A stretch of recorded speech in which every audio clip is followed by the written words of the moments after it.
We have 4 purchasing strategies mapped out in supply chain management. You're not strategically important. You're not difficult to substitute. We jam you into a quadrant called shop. The Walmart Corporation went through this process 15 years ago, and 9,000 salespeople lost their jobs permanently because they realized this idea of seeing salespeople was unimportant because what they were getting and the difficulty to substitute was did not warrant any kind of interaction.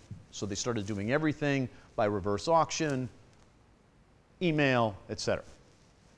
On the other hand, maybe the customer says, you're strategically important, but there's still a lot of you.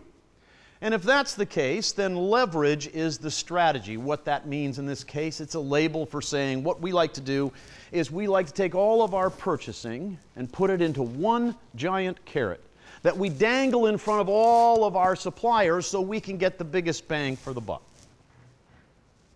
You know, it's the idea that says multi-year, international contracts, sole source, unique relationship. That's the way we're going to deal with the fact that it's important, but there's a lot of them. We're going to make them cannibalize each other. On the other hand, sometimes we run into deals where there aren't many of them, but they're not especially strategic to our business. If that's the case, then what we do is we keep more than one solution alive.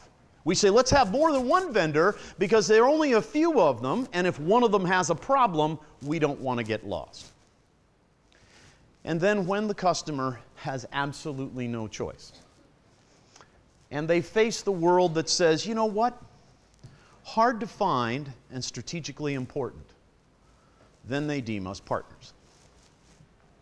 Now, that's kind of a purchasing 101 sort of supply chain management, but if you think about it, it is the exact impression that we need to take away as professional sellers. The first question we've got to ask every time is, what are we doing that makes us unique, difficult to substitute? What are we doing that says we, the salesperson, the sales function, the sales interaction is strategically important?